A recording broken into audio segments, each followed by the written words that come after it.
அப்புறம் என்னென்னவோ கதை தான் சொல்லுவாங்க பாருங்க. நம்மெல்லாம் அதெல்லாம் வேதத்துக்கு பிறந்து அதை தான் நமக்கு நம்ப முடியாது. அல்லேலூயா. இயேசு நான் அப்படி பார்த்தேன், அவர் இப்படி வச்சுருந்தார், தாடி அப்படி வச்சுருந்தார், இப்படி வச்சுருந்தார், பல விதமாக சொல்லுவாங்க. ஆனால் நாம் கிறிஸ்து எப்படி காண்றோன்னா சரீர பிரகாரம் அல்ல, மாம்சத்தின்படி அல்ல, வார்த்தையின்படி. அல்லேலூயா.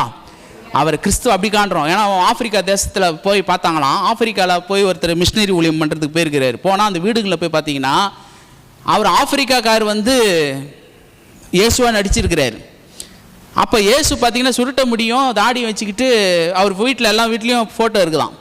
யாருங்க இவர்னா இவர் தான் இயேசுவாக நடித்தார், அவர் நாங்கள் நடித்தாங்கன்னு வச்சுட்டாங்க. பார்த்தா அவருக்கு இயேசு இதுக்கு சம்மந்தமே இல்லை. சுருட்ட முடியும், கருப்பாக தாடி வச்சுக்கிட்டு அப்படி இருந்தால் என்னங்க இயேசுன்னா இவர் நடித்தாருங்க இயேசு. அப்போ நடித்தவங்களெல்லாம் கடவுளாக்க முடியாது. அல்லேலூயா.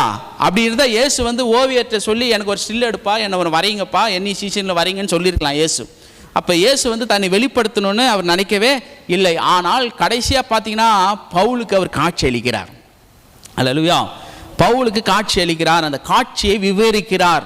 பவுல் போய் விட்ட விவரிக்கிறார். பேதுட்ட விவரிச்சுன்னா அவர் ஓகே சொன்னோன்னு தான், அவர் சொன்ன உடனே தான் எல்லா சபையிலும் பிரசங்கம் பண்ண அனுமதித்தார்கள்.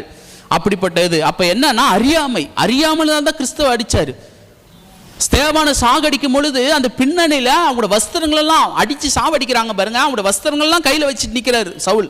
அவர் மட்டும் வேணாம் விட்டுருங்க, அவரை கொல்லாதீங்க, பாவம், சின்ன வயசு, பரவாயில்ல அப்படின்னு சொல்லியிருந்தா விட்டுருப்பாங்க. ஆனால் அது நின்று அப்படியே பார்த்துட்டு நிற்கிறாரு பாருங்க. அவ்வளோ அந்த கிறிஸ்துவை வெறுத்தது, ஒருத்தரை சாகடிக்கிறாங்களே அப்படின்றது இன்னைக்கு கூட நிறைய இருக்குது பாருங்க. மத வெறி பாருங்க. மத வெறி மனுஷன் என்ன பண்ணுது, தம் மதத்துக்காக கொலை பண்ணுறாங்க, தம் மதத்துக்காக என்னென்னவோ செய்கிறாங்க. அல்லேலூயா.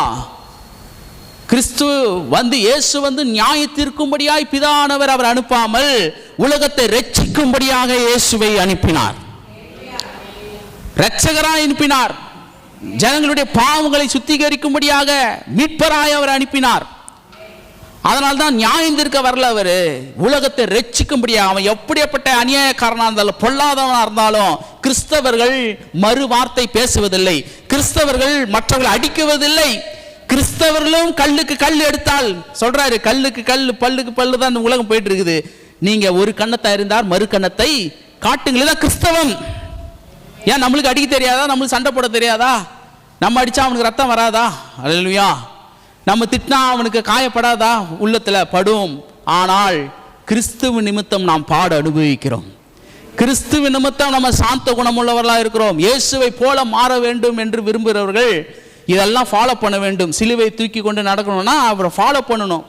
அவரை மாதிரி யாரும் உபத்திரப்பட முடியாது.